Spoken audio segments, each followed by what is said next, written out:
1994 में अमेरिका में एक कॉन्फ्रेंस हुई और उसके ठीक एक साल के बाद 1995 में भी हुई और 5 साल के बाद 2000 में भी हुई। 3 कॉन्फ्रेंस हुई। इस कॉन्फ्रेंस के ऑर्गेनाइजर थे रेंट कॉरपोरेशन ऑफ अमेरिका और इसके जो अफराद थे वो कैसे थे, कौन लोगों ने किया ये काम। मार्केट में, दुकानों पर, मामलात में जो आम तौर से ठगा जाता है उसे बेवकूफ़ कहा जाता है। बेवकूफ़ की तारीफ याद रखिएगा आप लोग। और जो नहीं ठगा है उसे अक्लमंद कहते हैं। 100 अक्लमंदों के बराबर किसी तन्हा इंसान की अक्ल हो उसे थिंक टैंकर कहा जाता है। अमेरिका की कॉन्फ्रेंस को थिंक टैंकरों ने लीड किया। हम लोग उर्दू में थिंक टैंकर को अबकरी शख्सियत कहते हैं। जैसे भारत में अहमद रज़ा खान अबकरी शख्सियत को कहा जाता है। इस कॉन्फ्रेंस में 200 सफ़हात पर मुश्तमिल किताब लिखी गई और 11 के मुसलमान कितनी किस्म के हैं, कितनी किस्म पर हैं, ये उसमें बताया गया। सोच सकते हैं अमेरिका में बैठकर वर्ल्ड के मुसलमानों की तकसीम की गई। जाहिरन लॉलीपॉप के लिए एक हेडिंग दी गई थी, our mission is to manage your business, will you do that supports you. हमारा पर्पस है आपकी बिजनेस को सपोर्ट करना। ये हेडिंग है जिसको हम लॉलीपॉप कहते हैं। और अंडरग्राउंड जो मटेरियल था वो ये था कि दुनिया के मुसलमानों की 4 किस्में हैं।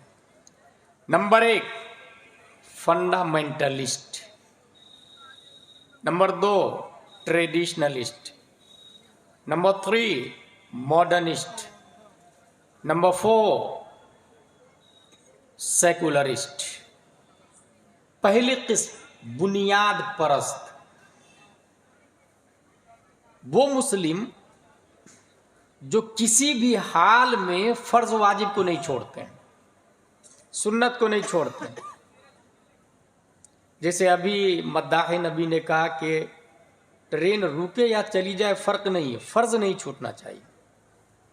इसको कहते फंडामेंटलिस्ट।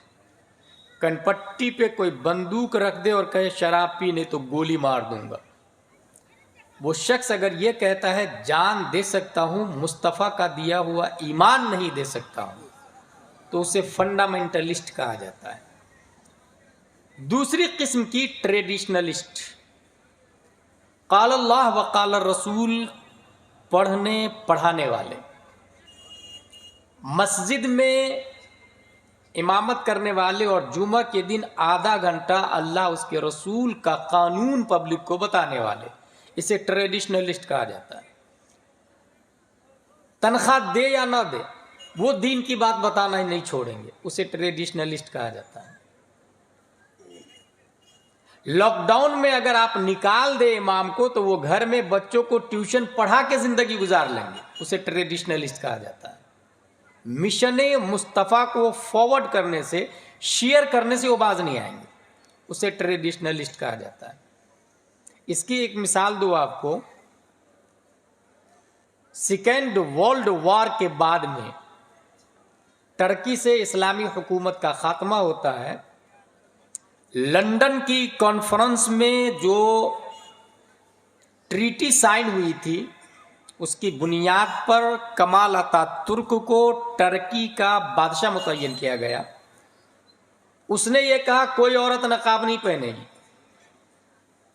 कोई मर्द टोपी भी नहीं पहनेगा, मस्जिद में कोई नहीं जाएगा, मदरसे में ताले लगवा दिए उसे, कोई यसरनल कुरान और कुरान शरीफ भी नहीं छापेगा। प्रेस पे पाबंदी लगा दी उसने, किताबों पे पाबंदी लगा दी उसने। एक मौलाना साहब गांव में पहुंचे और गांव वालों से कहा मुझे कुछ बच्चे दे दीजिए आप। गांव वालों ने मौलाना साहब की बात मान ली। बच्चों को लेके वो मौलाना साहब खेत में पहुंचे और कहा कमाल आता तुर्क की पुलिस आएगी, फौज आएगी तो कहना हम काम कर रहे हैं, और फौज चली जाएगी तो जैसा मैं पढ़ाऊं वैसा पढ़ना। कागज नहीं है, कलम नहीं है, याद रखिएगा। उंगली के इशारे से वो मौलाना बच्चों को खेत में ले जाके बता रहे हैं अलिफ ऐसा होता है, बा ऐसा होता है, उसके नीचे एक नुक्ता होता है, ता भी ऐसा ही होता है, उसके ऊपर 2 नुक्ते होते हैं, एक नुक्ता और बढ़ा दे तो सा बन जाता है, ऊपर सिर्फ एक नुक्ता लगा है तो वो नून बनता है। प्रेस पर, कागज पर, कलम पर, मदरसा और मस्जिद पर, ट्यूशन और कोचिंग पर पाबंदी के बावजूद उस मौलाना साहब ने उंगलियों के इशारे से कंप्लीट आलिम बनाया है। इसको ट्रेडिशनलिस्ट कहा जाता है। 2 किस्म हो गई, फंडामेंटलिस्ट, ट्रेडिशनलिस्ट। तीसरी किस्म मॉडर्निस्ट, जिद्दत पसंद मुस्लिम। जिद्दत पसंद मुस्लिम किसको कहते हैं? पहले लोग, एक जमाना था कि कोई मुस्लिम पैंट शर्ट नहीं पहनता था। अभी कॉमन है, आप में से 99% लोग पहनते हैं। और अभी कुछ लोग का यह कहना है कि यह ऐब भी नहीं है, क्योंकि पहले नहीं थी, अभी है कॉमन। लेकिन कुछ लोग ये भी कह रहे हैं कि पैंट शर्ट पहन के हम इमामत भी कर सकते हैं, कोई हर्ज नहीं। मिंबरे रसूल पे बैठ के तकरीर भी करने देना चाहिए। दकिया नूसी की मुखालफत होनी चाहिए। इसको कहते हैं मॉडर्निस्ट। पहले टीवी नहीं थी, अभी टीवी आई, देख सकते हैं, मौली साहब भी देख सकते हैं। इसको कहते हैं मॉडर्निस्ट।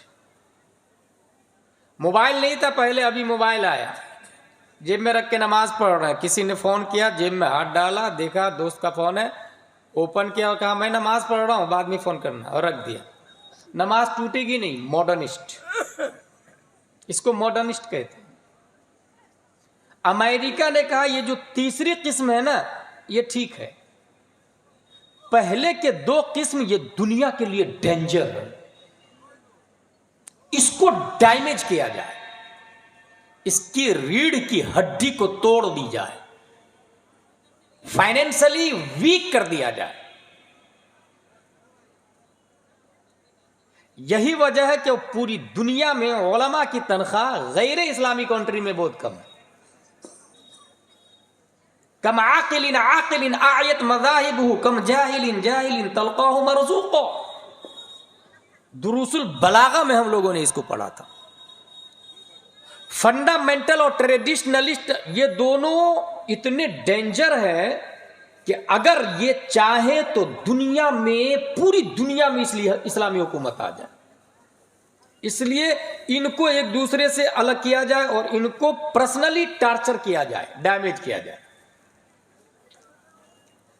क्योंकि अगर ये जिद पर आ जाए तो 20 साल अमेरिका के तहत में रहने के बावजूद मार करके भगाने वाले अफगानी बन सकते हैं। इसलिए इसको कमजोर किया जाए। तीसरी किस्म अपने लोग के लिए ठीक है, ये ऐसे इंसान को सपोर्ट किया जाए। और चौथी किस्म क्या है? सेकुलरिस्ट। ये किसको कहते हैं? मजार शरीफ आया किसी अल्लाह के वली का, अस्सलाम वालेकुम बाबा, काम पे जा रहा हूं, दुआ कर दीजिएगा मेरे लिए। और कुछ दूर आगे जाके मंदिर आया, राम राम। ये है सेकुलरिस्ट, जिसको अरबी में लादीनियत कहा जाता है। और ऐसे मुस्लिम भी है समाज में, बंगाल में, एगरा में ऐसे मुस्लिम भी है सेकुलरिस्ट के सब भाई भाई हैं, इंसान है ना सब।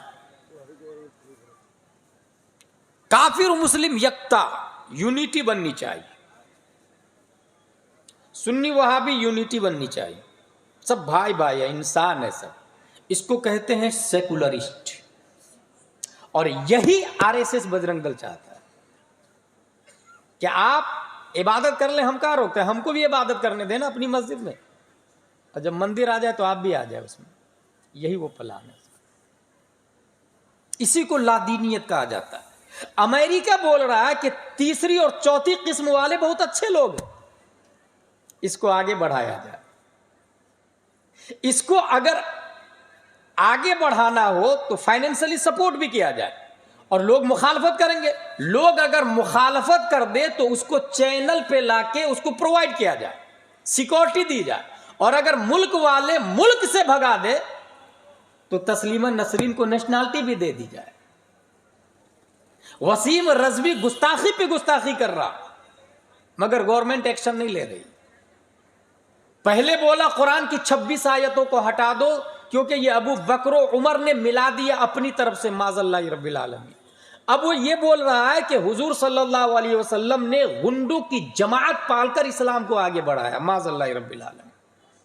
अब वसीम रजवी नरसिंहानंद के साथ मिलके ये बोल रहा है कि हजरत खदीजा से नबी ने इसलिए निकाह किया कि वो लालची थे, माज़ल्लाहि रब्बिल आलमीन। ये सुनने के बावजूद भी हम लोग खाना खा रहे हैं, पी रहे हैं। तो इमाम मालिक का एक जुमला बड़ा अच्छा था कि उनसे किसी ने कहा कि गुस्ताखी रसूल की क्या सजा है, तो उन्होंने कहा बदला लिया जाए। कहा अगर बदला न ले सके तो कहा फिर उस उम्मत को मर जाना चाहिए, जमीन पे जीने का हक ही नहीं है उसको। जो चैनल पे बैठ के ये बोल रहा है कि नबी हरीस थे, लालची थे, और लालच की वजह से खदीजा से निकाह किया, उसे ये कौन बताए कि पहाड़ ने नबी से आके कहा था कि आप कहे तो मैं सोना बन के आपके साथ में चलूं, और नबी ने मना कर दिया पहाड़ को। उसे कौन बताएगा ये कि नबी की ताकत व कुव्वत का आज भी ये आलम है कि हमारे नबी कब्र शरीफ से अगर पूरी दुनिया बल्कि सातों आसमान को कह दे कि तू हीरे में बदल जा, तो एक आने वाहिद में आसमान हीरे में कन्वर्ट होके कदम मुस्तफा पे निसार होने को फख्र समझने लगेगा। वो लालची करेंगे, वो लालच के लिए हजरत खदीजा से निकाह करेंगे। उसे कौन बताए कि जहां में उनकी चलती है वो दम में क्या से क्या कर दे, जमी को आसमां कर दे, सुरैया को सरा कर दे, फजा में उड़ने वाले यूं न इतराए निदा कर दे, वो जब चाहे जिसे चाहे उसे फरमा रवा कर दे। वो नबी मुख्तार कुल है, वो लालची है। पूरी दुनिया के मालिक ही वही है, तो लालच किस बात की भाई, लालच किस बात की। अब ये जो नबी की शान में तौहीन कर रहे हैं, हुकूमत से अपील है कि इन्हें सजाए मौत दे दी जाए। गुस्ताखे रसूल की एक ही सजा है, सजाए मौत। और इसकी दलील है, इब्राहिम अलैहिस्सलाम को जब नमरूद की आग में डाला गया तो जानते हैं मेंढक कहां गया था? अल्लामा इब्ने कसीर ने इस बात को लिखा है कि मेंढक गया शोले नमरूद को बुझाने के लिए। हजरत मेंढक आप कहां तशरीफ ले जा रहे? कहा नमरूद की आग को बुझाने जा रहा। मेंढक के पानी से 1 स्क्वायर फीट की आग नहीं बुझने वाली, यहां उसके शोले आसमान से बातें कर रहे हैं। बरसों लकड़ियां डाली गई थी जंगल की उस आतिश कदा में, उसको मेंढक जा रही बुझाने के लिए। आपसे कुछ होने वाला का हो या ना हो, मैं तो बुझा के रहूंगी। हिम्मत, डेयरिंग, जज्बा। आग बुझी नहीं, लेकिन मेंढक को वफादारे नबी करार दिया गया है, और बदले में उसको मारना गुनाह और पाप करार दिया गया। उसकी इज्जत का और वकार का और हुर्मत का यह आलम है कि वो मेंढक अगर बाल्टी में हो और उसी बाल्टी से आप वुजू कर रहे हैं तो पाक है वो पानी। गिरगिट गया नमरूद की आग को और भड़काने के लिए, कयामत तक उसको मारना सवाब हो गया है। पानी में मर जाए तो पानी नापाक हो जाता है। मेंढक को मारना नाजायज, गिरगिट को मारना जायज, सवाब का काम। मेंढक तेरी किस्मत में जिंदगी क्यों, गिरगिट तेरी किस्मत में मौत क्यों? गिरगिट के तेवर से आज भी ये जवाब आएगा कि अदावत इब्राहिम ने मुझे जीने नहीं दिया, और मेंढक की मोहब्बत बोलेगी मोहब्बत इब्राहिम ने मुझे कभी मरने नहीं दिया। यहां से नतीजा निकला कि जब इब्राहिम की अदावत में जिंदगी गुजारने वाली छिपकली को मारना सवाब है, तो नबी की अदावत में जो जी रहा है उसको मारना कितना सवाब होगा, कितना सवाब होगा। ये सोचने वाली बात। इसीलिए तमाम हिंदुस्तान के मुसलमानों की तरफ से हुकूमत को हम ये अपील करते हैं कि वसीम रिजवी को गिरफ्तार करे, सजाए मौत दे, क्योंकि ये पूरी दुनिया के मुसलमानों के अकीदे के साथ खिलवाड़ कर रहा है। शिया मजहब वालों ने लात मार के भगा दिया है। और एक बात आप लोग को बताऊं, जो नबी का गुस्ताख होता है, सूरह नून वल कलम से यह साबित है कि वो वलदुज़्ज़ना होता है, वो हरामी होता है। वतुल्लिम बअद ज़ालिका ज़नीम, वलदुज़्ज़ना होता है। जो भी दुनिया में नबी की गुस्ताखी कर रहा, फौरन आपके दिमाग में यह जाना चाहिए इसकी मां ने खता किया है, इसकी मां ने खता किया है। और जो वली का गुस्ताख होता है, जानते हैं उसकी खता कहां होती है? जब वो मां के पेट में होता है तो बाप उसे हराम लुकमा खिलाता है, चोरी का माल खिलाता है, डकैती का माल, गसब का माल खिलाता है। नतीजतन लुकमा हराम हो तो बच्चा वली का गुस्ताख होता है, और नुतफा हराम हो तो नबी का गुस्ताख होता है। 4 किस्मों में किया है। रैंड कारपोरेशन ऑफ अमेरिका के कॉन्फ्रेंस में 200 सफात पर मुश्तमिल किताब है। फंडामेंटलिस्ट, ट्रेडिशनलिस्ट, मॉडर्निस्ट, सेकुलरिस्ट, जितने सेकुलर हैं अभी जो पाए जा रहे हैं लादीनियत वाले, ये सब के सब को प्रोवाइड अमेरिका कर रहा, जहन वही दे रहा। और अगर यहां मुल्क से भगा भी दिया जाए तो फॉरेन नेशनलिटी दूसरे मुल्क में दी जाती है। इसी से अंदाजा लगाए कि अमेरिका एगरा के मुसलमानों को डैमेज करने के लिए कितना प्लान कर रहा है। उससे बचने के लिए हमें क्या तैयारी करनी होगी, हमें कौन सा सलीका और तरीका अपनाना होगा। सबसे पहली सूरत यहां यह होगी कि जो बच्चे हमारे पढ़ने के लिए स्कूल में जा रहे हैं, हम में जो मुस्लिम लोग हैं जिसको अल्लाह ने दौलत दी है, जो कारोबार करते हैं, उन्हें चाहिए कि बिजनेस की नीयत से, पैसा कमाने की नीयत ही से स्कूल खोले हो, कॉलेज खोले हो, प्राइमरी खोले हो, मेडिकल कॉलेज खोले, यूनिवर्सिटी तक जाए हो। क्योंकि एटलीस्ट स्कूल में पढ़ने वाला, मुस्लिम स्कूल में पढ़ने वाला स्टूडेंट जनगण मन अधिनायक नहीं पढ़ेगा, मुस्तफा जाने रहमत पे लाखों सलाम पढ़ेगा। वो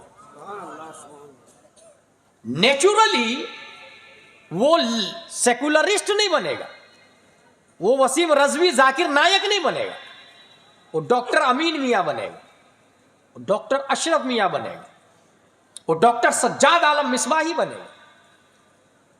वो हिंदुस्तान के नामवर डॉक्टर्स बनेंगे जो कुर्ता पजामा टोपी और नमाज में रहते हुए दुनिया की आंखों में आंखें डालकर ये बोलते हैं, इस्लाम तेरी नफ्स न डूबेगी हश्र तक, तेरी रगों में खून है रवा 4 यार। ये प्लान हमें करना होगा। तकरीर जलसा जो है ना, वो CPU है। इसका फुल फॉर्म क्या है? Full form central processing of unit.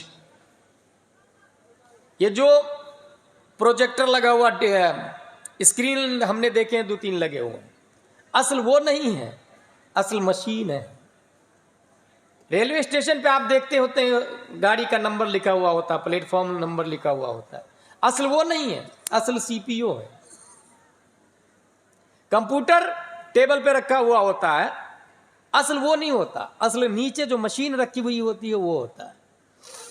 ये जलसा CPU है। यहां जहन दिया जाता है, मेमोरी में एप्स दाखिल किए जाते हैं, प्रोग्राम दाखिल किए जाते हैं, और उसके हिसाब से दिमाग रन करता है। इसलिए हमने जो ये कहा कि हमें स्कूल खोल लिए हैं, तो जितने लोगों को अल्लाह ने दौलत दी है, जिस स्तर की, वो ये प्लान कर ले कि हमें खोलनी है। अगर ये प्लान कर लिया कि आज हमें खोलनी है और कल से वो काम में लग गए, तो 5 साल के बाद एगरा का सिस्टम बदला हुआ नजर आएगा। और इसको कहते हैं कि जलसा कामयाब है, इसको कहते हैं कि तकरीर कामयाब है, मेहनत वसूल हुई। और अगर only for enjoy, just for kicks, तो फिर हजारों जलसे हो जाए, ला हासिल होगा। इस वक्त सबसे ज्यादा पूरी दुनिया मिल के जानते हैं कि क्यों अटैक कर रही मुसलमानों को? क्योंकि इस्लाम एक ऐसा मजहब है जो नेचर से मिलता जुलता है, फितरत से मिलता जुलता है। पार्लियामेंट ऑफ इंडिया यह कहता है कि मर्द मर्द से शादी कर सकता है और इस्लाम बोलता है हराम है। पार्लियामेंट ऑफ वर्ल्ड कॉन्स्टिट्यूशन बोलता है कि औरत औरत से शादी कर सकती है और इस्लाम बोलता है यह हराम है। तो बताइए नेचुरल मजहब कौन हुआ? इस्लाम हुआ। तमाम मुल्क के संविधान की मुखालफत इस्लाम कर रहा, लेकिन इंसानियत की मुताबिकत इस्लाम करता है, इंसान की अक्ल के मुताबिक इस्लाम काम करता है। इसी वजह से इसी को सब लोग मिलके डैमेज कर रहे हैं। अल कुफ्रो मिल्लतुन वाहिदा, हदीस शरीफ में आया।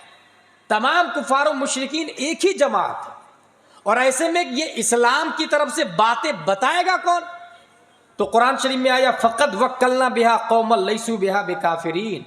हम लोग अल्लाह के वकील हैं, अल्लाह ने हमें अपना वकील बनाया, वकील। और वकील अमानत में खयानत नहीं करता, वो सही सही वकालत करता है। हम में हर फर्द अल्लाह का वकील है, उसकी ड्यूटी यह है कि इस्लाम की जो बातें उस तक पहुंची है उस पर खुद भी अमल करे और दूसरों को भी बताए। यही वकील का काम है। और सब लोगों को यह पता है कि इस्लाम की जड़ मोहब्बत मुस्तफ़ा है, अज़मत मुस्तफ़ा है। इसलिए इमाम इसको मोहब्बत कहते हैं। साबित हुआ कि जुमला फराइज फुरू है, असलुल वसूल बंदगी उस्ताद वर की है। इसलिए सबसे ज्यादा अटैक भी हुजूर सल्लल्लाहु तआला अलैहि वसल्लम की जात पर। और ये आज से नहीं, मैं आपको एक एग्जांपल दूं, माजी में भी नबियों पर भी अटैक हुए हैं।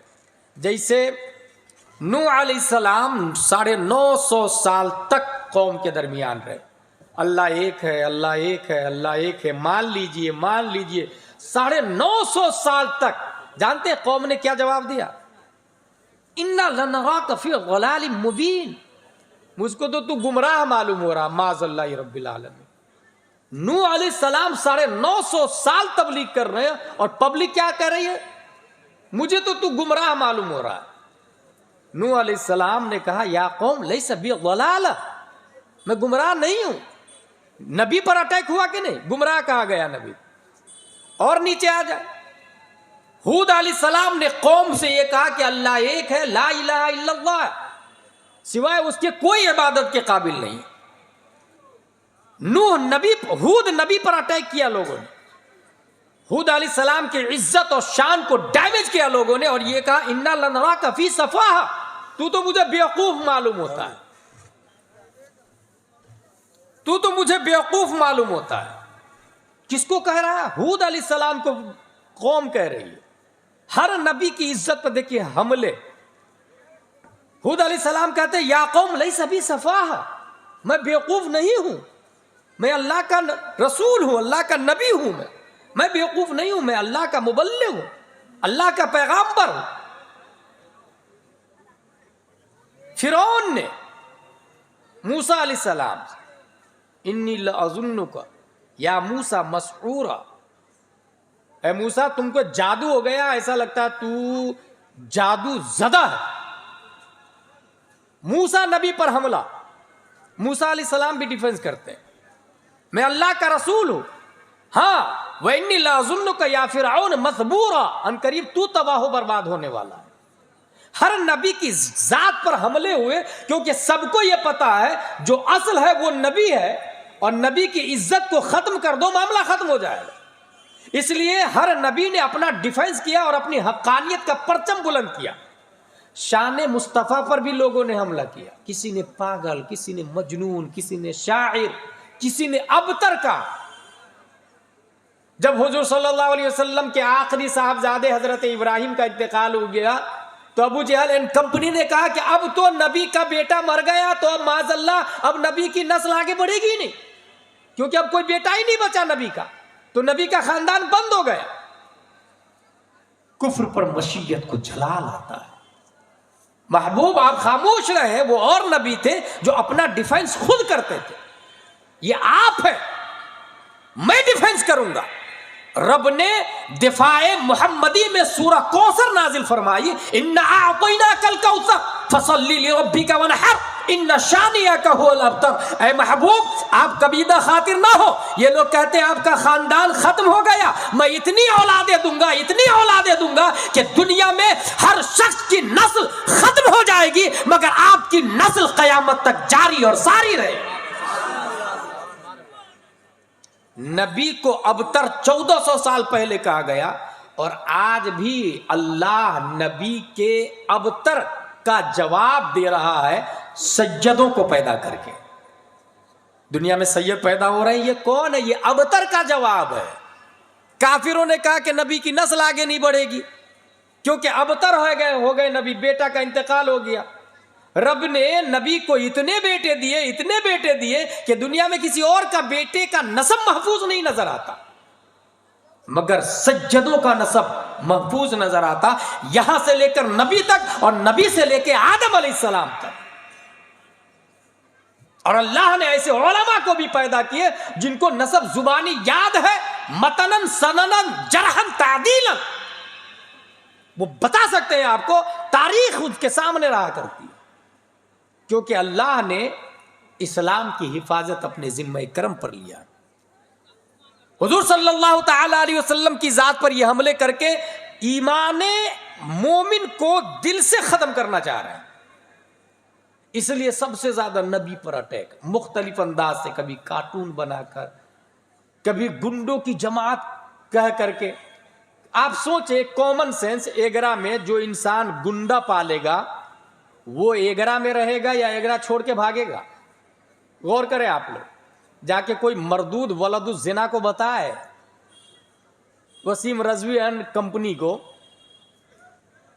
कि अगर कोलकाता में किसी के पास गुंडों की टीम है, जमात है, मुंबई में अगर गुंडों की जमात है तो वो मुंबई में रहेगा, उसको भगाएगा जिसे वो चाहेगा। मगर यहां मुस्तफा ने अबू जहल को नहीं भगाया मक्के से, उतबा और शीबा को नहीं भगाया, बल्कि अबू जहल ने मुस्तफा को मक्के से निकलने पे मजबूर किया है। क्या यह हकीकत नहीं कि हमारे नबी ने मक्का छोड़ के हिजरत की है? यह हकीकत है। जिसने मक्का छोड़ा, वतन छोड़ दिया गुंडों की वजह से, उन्हें कहा जा रहा है कि गुंडों की वजह से जमात को आगे बढ़ाया। यह सरासर नाइंसाफी नहीं, यह तारीख के नाम पर धूल झोंकना नहीं, यह हकीकत का ऐसे ही इनकार करना नहीं है जैसे अंधा बोले मैं सूरज को नहीं मानता, बहरा बोले तुम कुछ बोलते ही नहीं हो, गूंगा बोले मैं सब कुछ बोल रहा हूं, लंगड़ा बोले मैं 100 की स्पीड में दौड़ सकता हूं। सोचने वाली बात है। नबी हिजरत कर रहे हैं और कहा जा रहा गुंडों की जमात, माज़ल्लाहि रब्बिल आलमीन। तलवार उमर के हाथ में थी और कहा जा रहा नबी गुंडों की जमात पाल रहे हैं। कुफारो मुशरिकीन तलवार लेके कत्ल करने आए थे। हजरत हमजा को किसने कत्ल किया? और नबी को कहा जा रहा गुंडों की जमात है, माज़ल्लाह। और नबी को अगर मक्का भगाना होता या दुनिया पे हुकूमत करनी होती तो जंग करने की भी जरूरत नहीं थी। इजाबत का सेहरा, इनायत का जोड़ा, दुल्हन बन के निकली दुआए मोहम्मद। इजाबत ने झुक के गले से लगाया। जो नबी एक दुआ से आसमान से बारिशें बरसा सकता है, वो नबी दुआ से हुकूमत नहीं कर सकता। वो नबी कहते पूरी दुनिया में मेरी हुकूमत हो जा तो रब दे देता। जो नबी लकड़ियों से कलमा पढ़वा सकता है, दरख्तों को बुला सकता है, जानवरों से अपने पास कलाम करवा सकता है, वो नबी गुंडों का मोहताज हो। और उस नबी को गुंडों का सहारा की क्या जरूरत है? वो तो पहाड़ को कह दे इसको पीस डाल। आपने सुना नहीं, ताइफ में जब नबी को पत्थर मारा था गुंडों ने, वसीम रजवी के बाप दादा ने, तो पहाड़ ने यह कहा था हजरत आप ये हुक्म कीजिए, मैं आपस में मिलके दोनों पहाड़ इस गुस्ताखे रसूल को पीस डालते हैं। तो नबी ने कहा था नहीं, मैं अल्लाह से ये दुआ करता हूं कि इन्हीं की नस्ल से मेरा आशिक पैदा करेगा, इन्हीं की नस्ल से मेरा आशिक पैदा करेगा। उन्हें गुंडों की जमात का लीडर कहा जा रहा, माज़ल्लाहि रब्बिल आलमीन।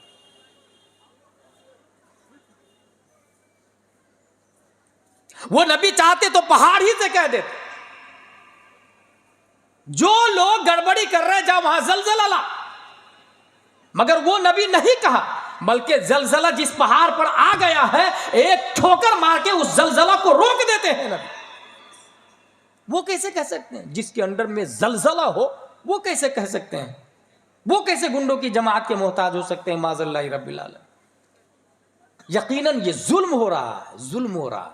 और हर एतबार से आपको एहसास भी नहीं है, अंडर टेबल जो प्लान चल रहा है वो हॉस्पिटल को दिया जाता है, डॉक्टरों को दिया जाता है, दुकानों को दिया जाता है, प्रेस को दिया जाता है, हर डिपार्टमेंट को दिया जाता है कि मुस्लिम के साथ क्या सलूक करना है, क्या व्यवहार करना है।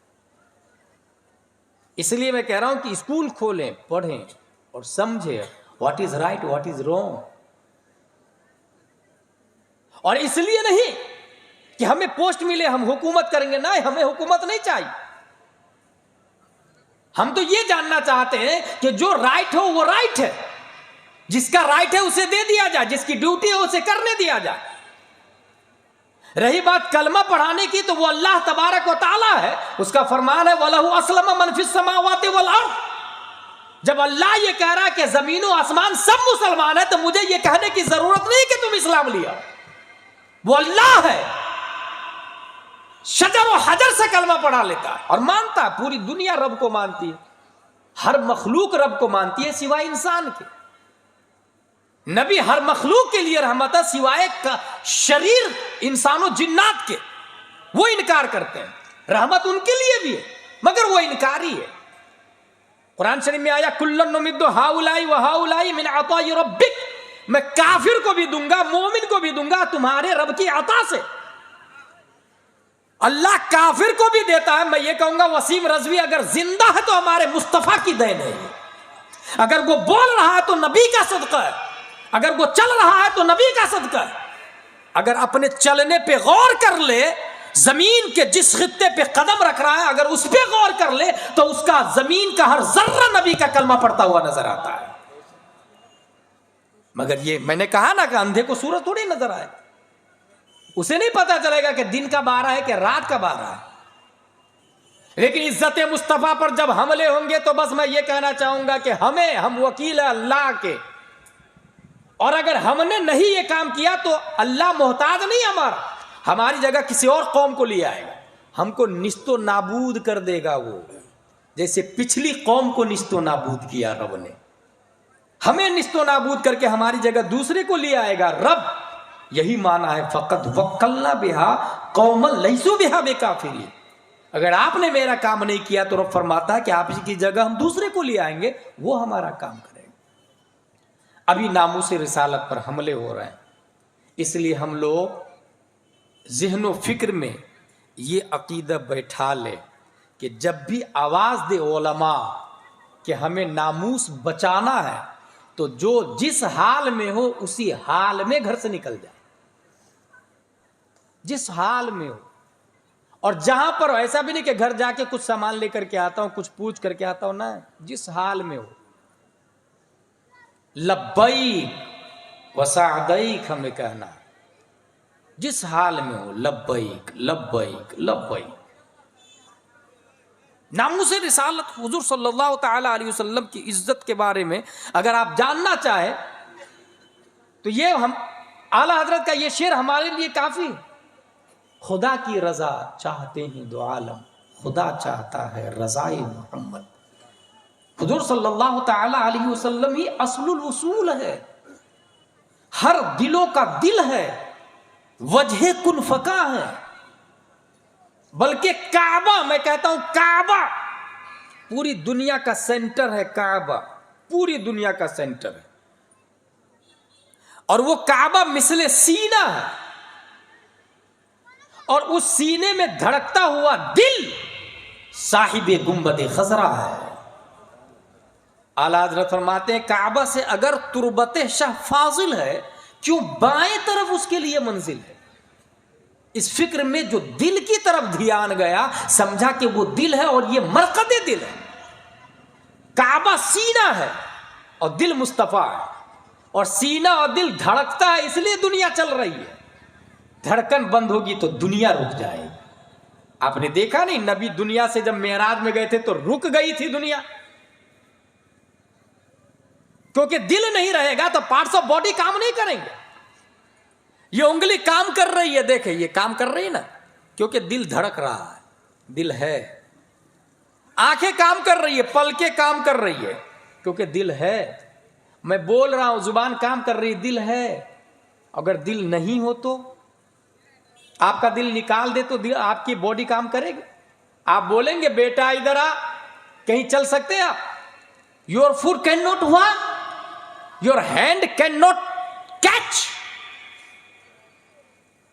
Your mind can not think, your eyes can not watch, your tongue can not talk. Without heart parts of body is useless, are dead. पूरी दुनिया पार्ट्स ऑफ बॉडी है और दिल मुस्तफा है। इसीलिए जब मुस्तफा चले गए थे तो पूरी दुनिया रुक गई थी। पूरी दुनिया, सूरज अपनी जगह रुक गया, चांद अपनी जगह रुक गया।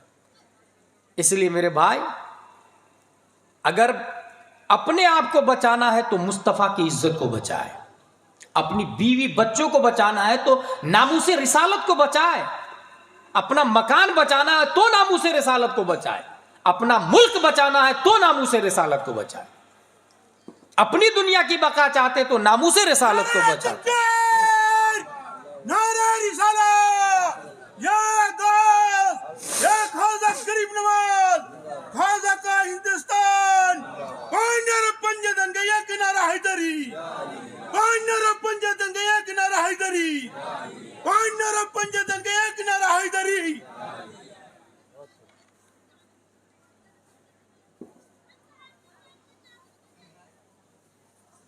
तारीख में नमूने हमें मिलते हैं। ये वसीम रज़वी पहला आदमी नहीं है, इससे पहले भी लोगों ने नबी की तौहीन की है, नबी के जमाने में तौहीन की और रब ने सजा भी दी।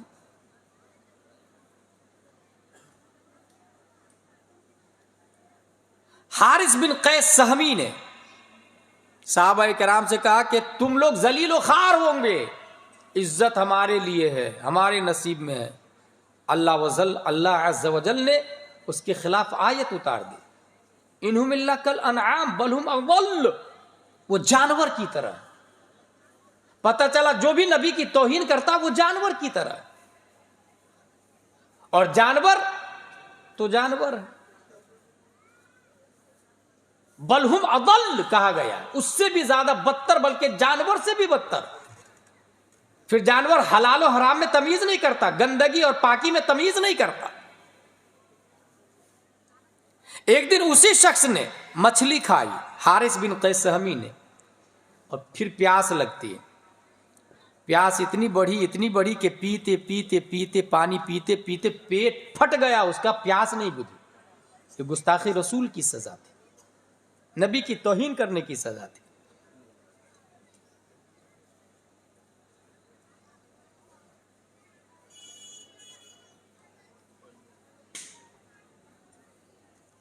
अल्लाह तबारक व तआला ने नबी के बाद उलमाए किराम के जिम्मे में ये काम दिया है।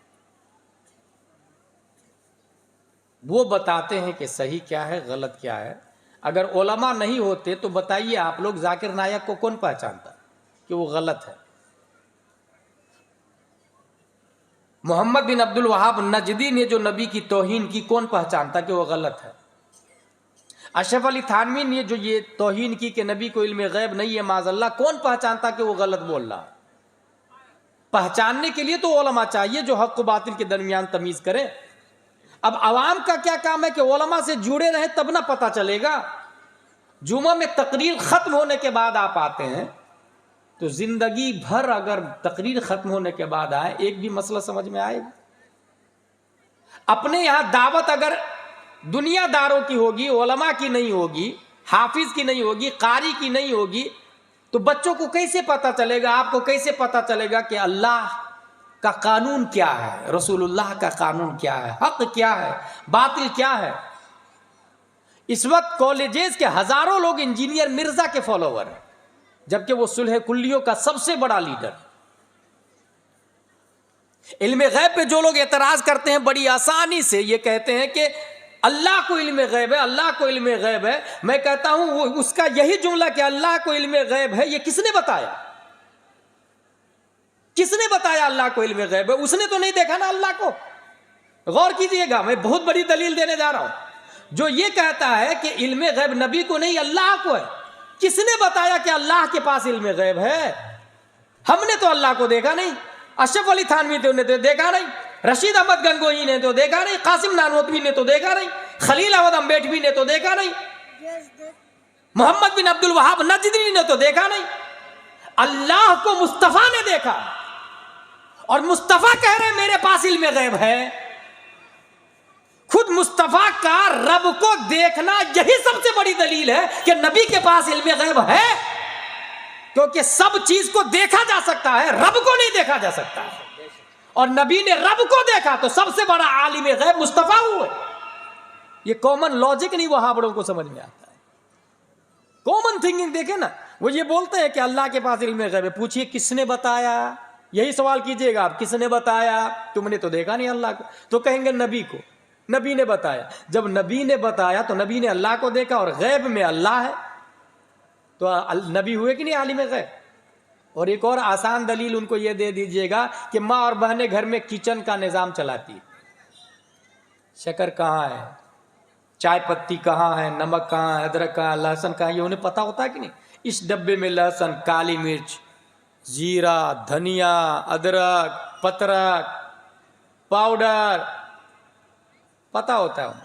अगर आप जाके निज़ाम चलाए, सडनली एक दिन आप जाएं और पता नहीं हो तो इधर प्याज जलने लगेगी, उधर आप धनिया ढूंढ रहे होंगे।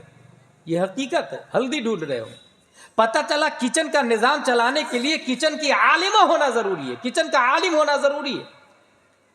रब ने मुस्तफा को सिर्फ मक्का चलाने के लिए नहीं पैदा किया, मदीना चलाने के लिए नहीं पैदा किया, अरब चलाने के लिए नहीं पैदा किया, अजम चलाने के लिए नहीं पैदा किया, बल्कि पूरी दुनिया का खालिक अल्लाह है और चलाने के लिए रब ने मुस्तफा को पैदा किया है। अगर किचन का निजाम बगैर इल्म के नहीं चल सकता तो दुनिया का निजाम बगैर इल्म मुस्तफा के कैसे चल सकता है? कॉमन थ्योरी है। इसलिए अपने नबी को पहचाने मेरे भाई, और पहचानने का एक मजबूत और आसान तरीका है कि आप सुन्नी उलमा से जुड़ के रहें। मसलक आला हजरत ही हक है। जो मसलक से हटा है, मैं ये देखा हूं कि 2 मिनट में धीरे से वो मसलक से हटता, आगे चल के वहाबी देवबंदी हो जाता है। इसलिए मसलक आला हजरत ये सहाबा वाला मसलक है। जो कुरान और हदीस का तर्जमान है वो मसलक आला हजरत है। और अल्लाह ने निज़ाम मुस्तफ़ा को, अपने दीन को आगे बढ़ाने के लिए हर सदी में मुजद्दिद को पैदा किया है। पहली सदी हिजरी में उमर बिन अब्दुल अजीज आए मुजद्दिद बनके। दूसरी सदी हिजरी के मुजद्दिद इमाम मोहम्मद बिन इदरीस शाफई है। तीसरी सदी हिजरी के मुजद्दिद इमाम अबुल हसन अल अशअरी है। चौथी सदी हिजरी के मुजद्दिद इमाम अबू हामिद अल असफराइनी है। 5वीं सदी हिजरी के मुजद्दिद इमाम गजाली है। 6वीं सदी हिजरी के मुजद्दिद इमाम फखरुद्दीन राजी है। 7वीं सदी हिजरी के मुजद्दिद इमाम तक़ियुद्दीन अद-दक़ीक़ है। 8वीं सदी हिजरी के मुजद्दिद इमाम ज़ैनुद्दीन इराक़ी है। 9वीं सदी हिजरी के मुजद्दिद अल्लाह ने अल्लामा जलालुद्दीन सुयूती को बनाया। 10वीं सदी हिजरी के मुजद्दिद अल्लाह ने मुल्ला अली कारी को बनाया। 11वीं सदी हिजरी के मुजद्दिद मुजद्दिद अल्फ़सानी है।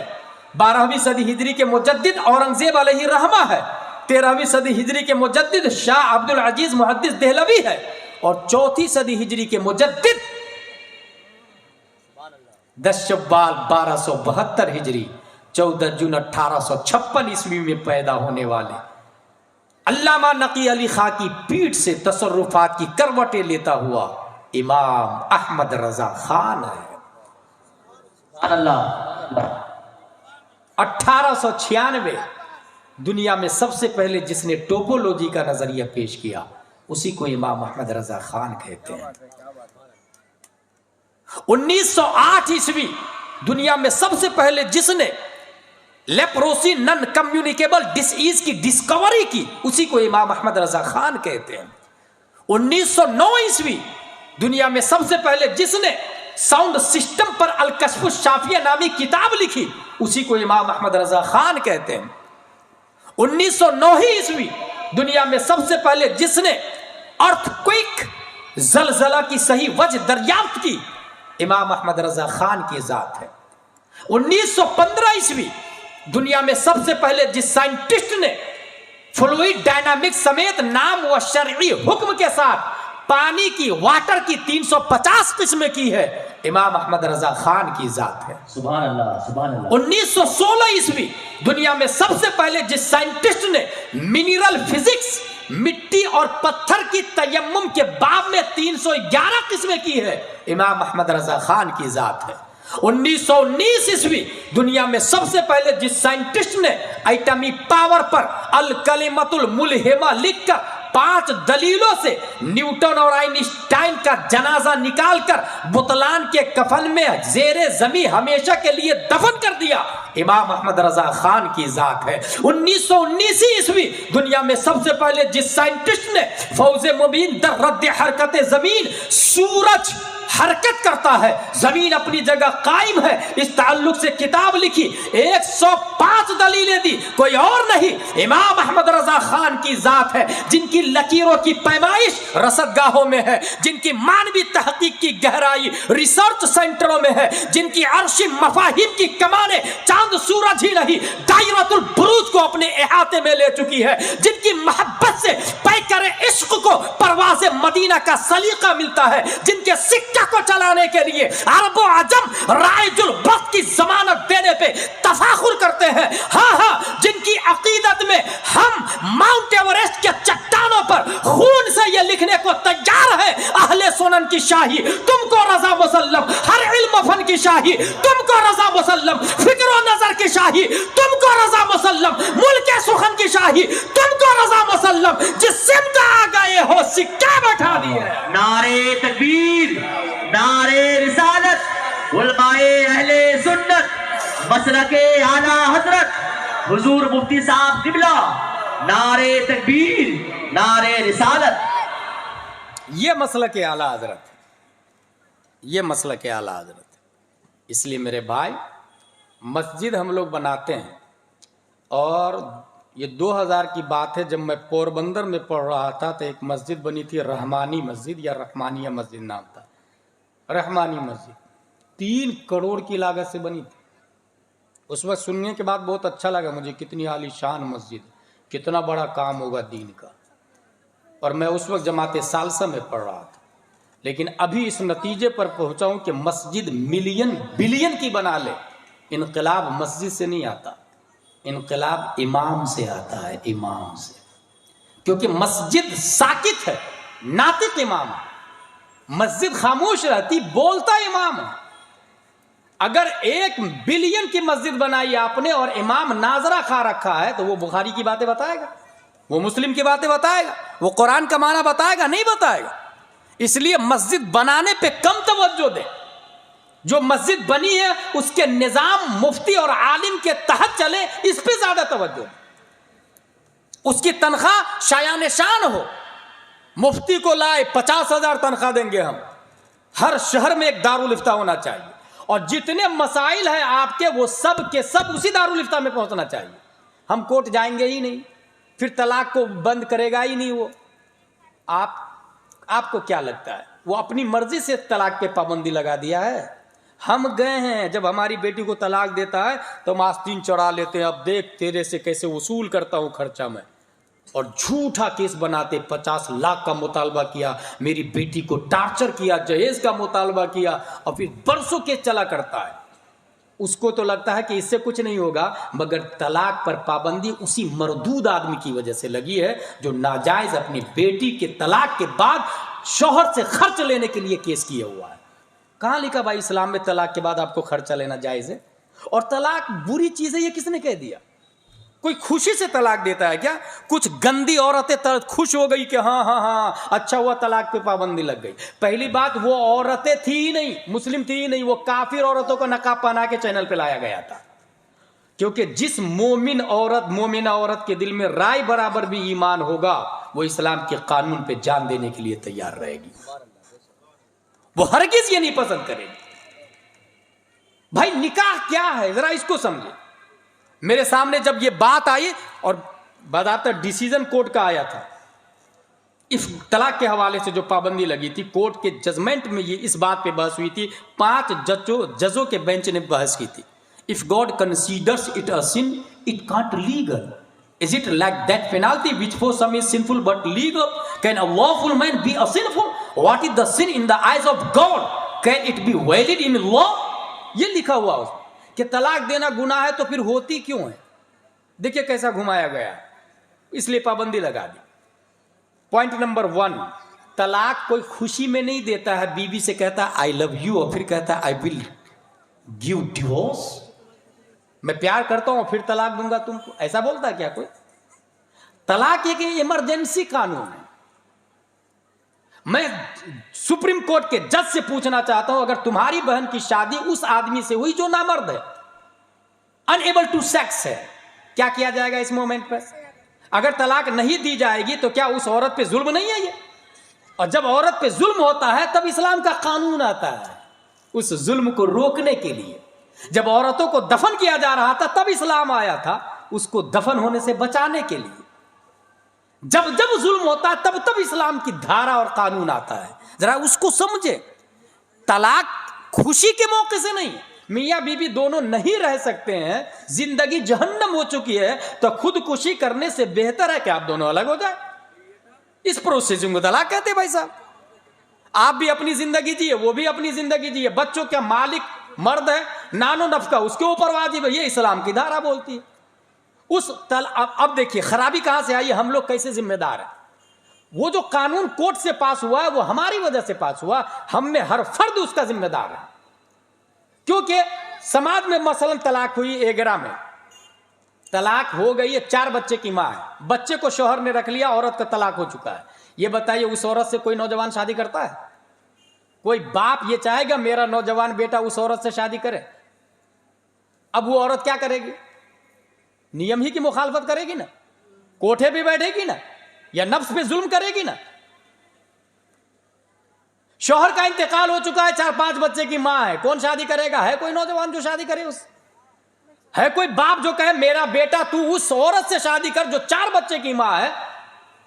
अगर कोई बाप अपने बेटे को तैयार करता है बेवा से शादी करने के लिए, तो उसी बेटे को मुस्तफा की सुन्नत का जिंदा करने वाला कहा जाएगा, क्योंकि नबी ने 25 साल जिंदगी में 40 साल बेवा से निकाह करके बेवा का मकाम भी बढ़ाया है, औरतों की इज्जत भी बचा ली है। सुभान अल्लाह, सुभान अल्लाह। इस नियम को कौन समझेगा? और जब बेवा से निकाह नहीं करेंगे तो वो बेवा कहां जाएगी? नतीजतन तलाक ही नहीं होनी चाहिए, बेवा ही नहीं होना चाहिए। तो जिम्मेदार हम हुए कि नहीं हुए? कितने गैरतमंद लोग होंगे जो ये कहेगा मेरा बेटा बेवा से मैं शादी करूंगा, अपने बेटे की मुतल्लका से शादी करूंगा। नीस कितनी औरत है जो ये बर्दाश्त करेगी कि मेरा शौहर 2 शादी कर ले, क्योंकि फला औरत बैठी हुई है कोई शादी नहीं कर रहा। क्या वो औरत ये सोचती हजरत आयशा से अफजल व आला है वो? हजरत हफ्सा से अफजल व आला है वो? हजरत जैनब से अफजल व आला है वो?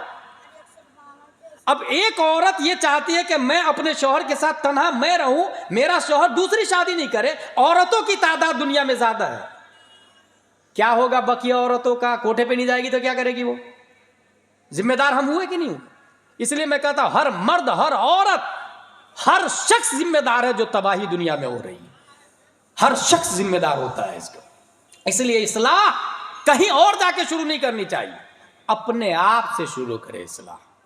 हम अपनी सोच को बदले, अपने जाविये को बदले, अपने प्लान को बदले, अपने आप में गौर व फिक्र करें कि रोजमर्रा की जिंदगी जो हम जी रहे हैं क्या यही राइट है?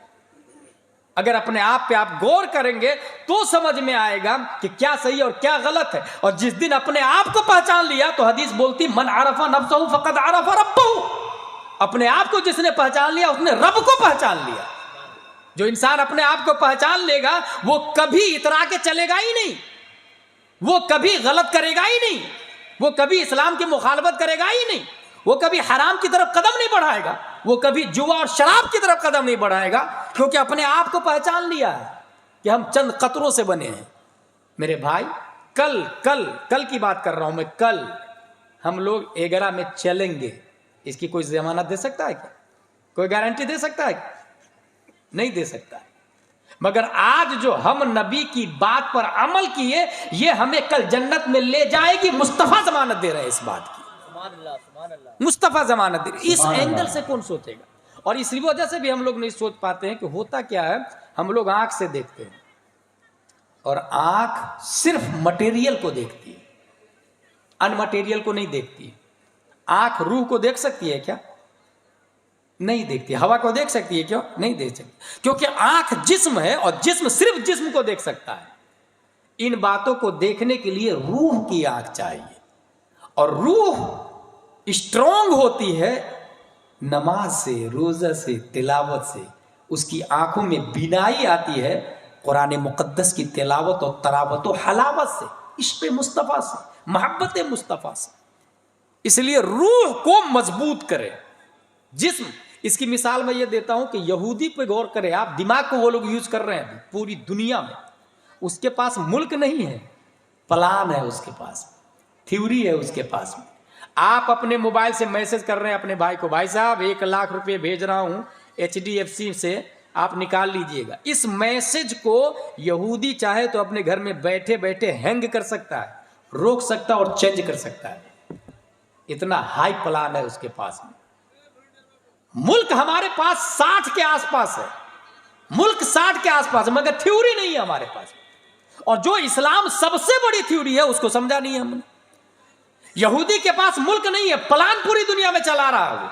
इसलिए मेरे भाई, जिस्म पे कम तवज्जो दे, रूह पे ज्यादा तवज्जो दे। रूह की आंख को मजबूत करे, आपको हकीकत सब नजर आ जाएगी। परवरदिगार आलम हमें पढ़ने, लिखने, समझने, अमल करने की तौफीक अता फरमाए। वमा अलैना इल्लल बलाग। अस्सलामु अलैकुम। खड़े होकर सलातो सलाम पढ़ना।